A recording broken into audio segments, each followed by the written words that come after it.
খার্কিভের আরও ভিতরে প্রবেশ করা হয়েছে।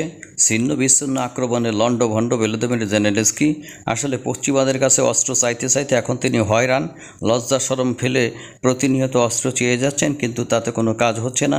পশ্চিমারা কি ইচ্ছা করেই দিচ্ছে না, নিজেদের সামগ্রিক নিরাপত্তা ব্যবস্থার ব্যাপারটি আগে হাতে রেখে তারপরে ইউক্রেনকে উপকার করতে চাইছে? আর যাই হোক, যেহেতু বেচারাকে যুদ্ধে নামিয়েছে, তার আগে অনেক আলু পাম্প দেওয়া হয়েছিল, এমন ধরনেরও পাম্প দেওয়া হয়েছে। শুধুমাত্র অর্থনৈতিক স্যাংশন এবং সুইফট কোড থেকে রাশিয়াকে বের করে দিলে ভ্লাদিমির পুতিন ইউরোপ আমেরিকার পায়ে ধরে যুদ্ধ বন্ধ করবেন এবং ন্যাটোর যে একটি সামরিক উইং বা কমান্ডার রয়েছে, সেই ন্যাটোর সামরিক কমান্ডের কাছে আত্মসমর্পণ করবেন। বন্ধুরা, এই ধরনের গাল গল্প ইউক্রেনের জনগণ এবং ইউক্রেনের প্রেসিডেন্টকে গিলিয়েছে আমেরিকা এবং তাদের যে অঙ্গ সংগঠন ন্যাটো রয়েছে সেইগুলা, কিন্তু তাদের সেই পরিকল্পনায় জল ঢেলে দিয়ে মিস্টার ভ্লাদিমির পুতিন 3 বছর বহাল তবিয়তে টিকে আছেন। শুধুমাত্র টিকেই আছেন ব্যাপারটি তা নয়, দুর্দান্ত প্রতাপে রাশিয়া শাসন করছেন এবং পার্শ্ববর্তী যে সকল অঞ্চল দখল করেছেন সেখানে নতুন নতুন এমন ধরনের সামরিক সমরাষ্ট্রভিত্তিক ঘাঁটি তৈরি করেছেন এবং পুরো একটি, বিশেষ করে ক্রাইমিয়ায় নৌঘাঁটি, বিমান ঘাঁটি এমনভাবে বাড়ানো হয়েছে সেখান থেকে মূলত তাদের অধিকাংশ যুদ্ধ পরিচালিত হতে পারে। আর এটি মেনে নিতে পারছেন আমেরিকা। এক গ্লাস জ্বালানি দিয়ে কি করবে? আমেরিকার এমন কিছু দরকার যেটির মাধ্যমে কৌশলগত অবস্থান দিয়ে মূলত ইউক্রেনকে সাহায্য করতে পারে এবং রাশিয়াকে পরাজিত করতে পারে, কিন্তু রাশিয়াকে পরাজিত করার কোনো ওয়ে এই মুহূর্তে নাই। মিস্টার ভলোদিমির জেলেনস্কিকে আরও অনেক গান শুনিয়েছিলেন, সেই গানের বাণীগুলো এখন সবগুলো সর্বোপরি মিথ্যা বা তারা রক্ষা করতে পারছেন না। এ কারণে তিনি যার পরনাই বিরক্ত।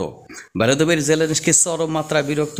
তিনি মনে মনে ভাবছেন, আরে যদি আমি পেছনে ফিরে যাইতে পারতাম তাহলে তোরা যে আলু ফার্ম আমারে দিছিলি, এই আলু ফার্ম শুনি আমি জীবনও তোদের কথা এই যুদ্ধে পা দিতাম না। বলা হয়েছিল এইভাবে যে রাশিয়ার বিরুদ্ধে সর্বোপরি অর্থনৈতিক অবরোধ আরোপ করার মাধ্যমে যে চাপ সৃষ্টি করা হবে এবং তোমাদের সামরিক সহায়তা প্রদানের মাধ্যমে যে সকল সামরিক শক্তিতে রূপান্তরিত করা হবে, রাশিয়া তার সামনে না টিকবে অর্থনৈতিকভাবে, না টিকবে সামরিকভাবে। বন্ধুরা, বর্তমানে যিনি ব্রিটেনের পররাষ্ট্রমন্ত্রী, একসময় তিনি ব্রিটেনের প্রধানমন্ত্রীর দায়িত্ব সামলেছেন, তিনি একটি বাণী দিয়েছেন, ইউক্রেনের উচিত ব্রিটেনের দেওয়া সমরাস্ত্র ব্যবহার করে রাশিয়ার অভ্যন্তরে আঘাত হানা বা হামলা চালানো। এরপর ভ্লাদিমির পুতিন সরাসরি কোনো রাগ ঢাক না রাইখে সরাসরি বলছে, খালি রাশিয়া যে সকল অভ্যন্তরভিত্তিক হামলার শিকার হচ্ছে, যদি লন্ডনে দেওয়া অস্ত্রের মাধ্যমে রাশিয়ার অভ্যন্তরে ইউক্রেন হামলা পরিচালনা করে, কোনো কথা নাই, রাশিয়া ব্রিটেন বা লন্ডনের যে সকল স্বার্থ রয়েছে সরাসরি সেখানে সামরিক আঘাত আনবে। এই কথা বলতে দেরি আছে, প্যান্ট খুলে যেতে দেরি নেই। ভয়তে তারপর থেকে মূলত আপনার লন্ডনের তরফ থেকে ইউক্রেনকে বলা হয়েছে, খবরদার এমন কোনো কাজও করো না। ওটা মিস্টার পররাষ্ট্রমন্ত্রীর ব্যক্তিগত মতামত। সুতরাং ভ্লাদিমির পুতিনকে এইভাবে উল্টাপাল্টা ভয় দেখায় কি যুদ্ধে জয়লাভ করা সম্ভব? তখন সর্ববই আমার কাছে মনে হচ্ছে যে 3 বছর আগে যে বাণীগুলো দেওয়া হয়েছিল, রাশিয়ার উপরে সর্ববই সামরিক অবরোধ আরোপ করলে, অর্থনৈতিক অবরোধ আরোপ করলে রাশিয়া এই যুদ্ধে ক্ষান্ত দিতে বাধ্য হবে এবং ইউক্রেনের সাথে সমঝোতায় আসবে এবং অবশ্যই ইউক্রেনের সাথে সমঝোতায় আসার পর যে সকল অঞ্চল দখল করে নিয়েছে নিশ্চিতভাবে সেই সকল অঞ্চল ফেরত দিতে বাধ্য হবে। বন্ধুরা, পশ্চিমাদের এই সকল প্রেডিকশন একেবারে গবরের মধ্যে চাপা পড়েছে। মজার ব্যাপার হচ্ছে, ভলোদিমির জেলেনস্কি সম্ভবত একেবারে সিনেমার মতো এই সকল ডায়লগগুলো বিশ্বাস করেছিলেন। তৎকালীন ব্রিটেনের প্রধানমন্ত্রী বরিস জনসন একেবারে ইউক্রেনকে সরাসরি নিষেধ করেছে, রাশিয়ার সাথে কোনো আলোচনায় যাবার প্রয়োজন নেই, কোনো চুক্তিতে যাবার দরকার নেই। রাশিয়ার এমন কোনো সক্ষমতা নেই যে তারা ইউক্রেনের ক্ষতি করে এবং ইউক্রেনের যে সকল অঞ্চল দখল করেছে আরও ভিতরে প্রবেশ করে। বন্ধুরা, তখন একটা চুক্তি হতে পারত, যুদ্ধটি বন্ধ হতে পারত, কিন্তু প্রতিনিয়ত অভ্যন্তরভিত্তিক যে যা দেখে আসলাম তার মাধ্যমে ইউক্রেন ভবিষ্যতে আরও বেশি পরিমাণ জায়গা ভূমি হারাবে আর ন্যাটো চেয়ে দেখবে আর গান গাইবে, আমার করার কিছু ছিল না। বন্ধুরা, শুধু চেয়ে দেখলাম, এই গান ছাড়া আপাতত আর তাদের কোনো উপায় নেই। আর ভলোদিমির জেলেনস্কি মাথা চাপড়াবে আর বলবে, কেন ওদের কথা আমি বিশ্বাস করলাম আর বিশ্বাস করে আমার দেশটাকে আমি যুদ্ধে জড়ালাম। একেবারে প্রস্তর যুগে চলে গেছে ইউক্রেন, ইউরোপের এমন একটি সম্ভাবনাময় দেশ। বন্ধুরা, পশ্চিমাদের মেলে পড়িয়া তাদের কথার জাদুতে রাশিয়ার সাথে যুদ্ধে অবতীর্ণ হলো। মাঝখান থেকে কি হলো, আমেরিকার বিভিন্ন কোম্পানি লক্ষ কোটি ডলারের অস্ত্র বিক্রি করতেছে আর সেইগুলো কিনে ইউক্রেনে পাঠাচ্ছে। এই যে সকল কোম্পানিগুলো অস্ত্র বিক্রি করে তারা তো আর ফ্রিতে দেয় না, বিভিন্ন সরকার ফ্রিতে দিতে পারে, হয়তো তাদের কাছ থেকে কিছু অস্ত্র ক্রয় করে এখানে হয়তো তারা পাঠাইছে।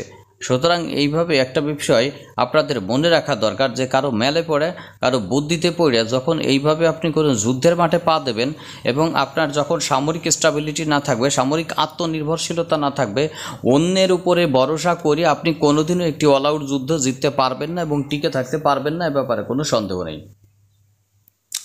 তাই ইউক্রেন সম্পূর্ণরূপে ন্যাটো এবং আমেরিকার কথা বিশ্বাস করে রাশিয়ার সাথে যুদ্ধে জড়াইয়ে রামের করাতের মতো হয়ে গেছে। রাশিয়ান বাহিনী আসতেও কাটতেছে, যাইতেও কাটতেছে। আর বর্তমানে ইউক্রেন এবং আমেরিকার অবস্থা হয়েছে সেই বাঘের মতো। বন্ধুরা, বাঘের গলা এখন হাড় বেঁধে গেছে। এখন কারো সহযোগিতা ছাড়া এই হাড় শোনানোর বা এই হাড় খোলানোর কোনো অবস্থা নাই। এখন কার সহযোগিতা নেবে? চীনের সহযোগিতা নিতে যায় বাঁশ মারা খাওয়ার একটা অভ্যর্থনা রয়েছে। অবশ্যই চীন বর্তমানে যে সকল প্রস্তাব দিছে যুদ্ধবিরতির, ইউক্রেনের তথ্য মতে এর ম্যাক্সিমামই হচ্ছে রাশিয়ার পক্ষে। আরে বাবা, চীন কি রাশিয়ার বিপক্ষে নাকি?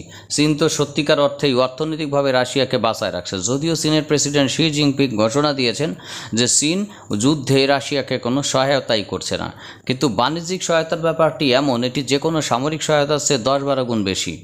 তাই রাশিয়াকে একঘরে করার যে পরিকল্পনা ছিল সেটি সম্পূর্ণরূপে ব্যর্থতায় পর্যবসিত হয়েছে এবং সেটি সম্পূর্ণরূপে ব্যর্থতায় পর্যবেসিত হওয়ার পর নিজেরাই এখন অ্যাফেক্টেড হয়েছে।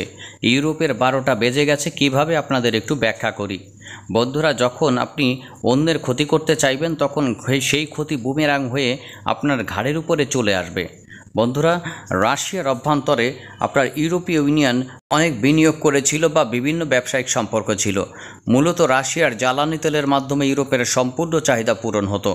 সম্পূর্ণ ইউরোপের প্রায় 95% বা প্রায় 100%-এর কাছাকাছি জ্বালানি সরবরাহ করত রাশিয়ার কোম্পানিগুলো। এখন এই রাশিয়ার জ্বালানি তেল ক্রয়ের মাধ্যমে ইউক্রেনে অর্থায়ন করা হচ্ছে বলে অভিযোগ তোলা হলে আস্তে আস্তে ইউরোপ এই রাশিয়ার কাছ থেকে তেল ক্রয় বন্ধ করে দেয়। তবে রাশিয়া পৃথিবীর এমন একটি তেল উৎপাদনকারী দেশ, আপনি ইচ্ছা করলেই 2-1 দিনের মধ্যে কোনো বিকল্প পাবেন না। এখন সেই বিকল্পর ওয়ে কি? আমেরিকা অনেক চেষ্টা এবং তদবির করে মধ্যপ্রাচ্যের জ্বালানি উৎপাদন বৃদ্ধি করতে পারেনি। অর্থাৎ কোনোভাবেই তারা চুক্তি ছাড়া বা চুক্তির বাইরে 1 ফোঁটা জ্বালানি তেল উৎপাদন করতে সক্ষম নয় এবং করবেও না। এটি সরাসরি আমেরিকাকে জানিয়ে দিয়েছে। বন্ধুরা, এটি হয়েছে কাজের কাজ এবং খাপের খাপ। সুতরাং যখনই তারা আপনার রাশিয়ার জ্বালানি ক্রয় বন্ধ করে দিয়েছে, মূল্যস্ফীতি 4.5 গুণ হয়ে গিয়েছে। আর রাশিয়ার জ্বালানি তারা সবচেয়ে কম মূল্যে কিনতে পারত। এখন রাশিয়ার জ্বালানি না কেনার কারণে এর চেয়ে 4 থেকে 5 গুণ বেশি মূল্য দিয়ে তারা আমেরিকার জ্বালানি কিনছে।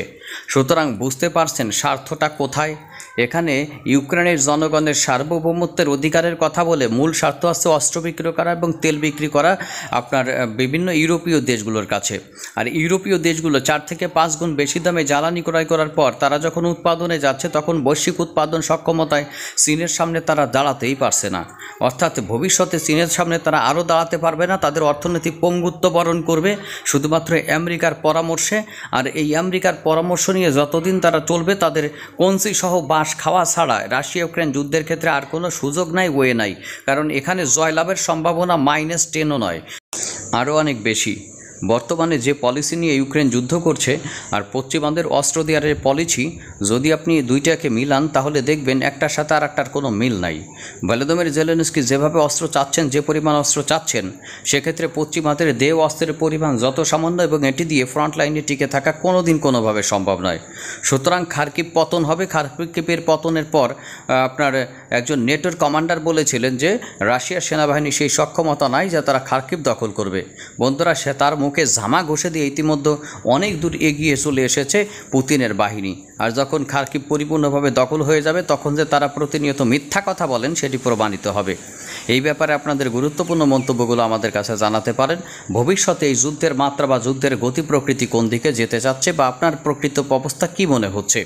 বন্ধুরা, আমরা চেষ্টা করব আপনাদের সাথে এই বিষয়গুলো শেয়ার করে নতুন নতুন ভিডিও দিতে। আজকের মতো এখানেই বিদায় নিচ্ছি। ভালো থাকবেন, সুস্থ থাকবেন। আল্লাহ হাফেজ। ধন্যবাদ সকলকে শেষ পর্যন্ত থাকার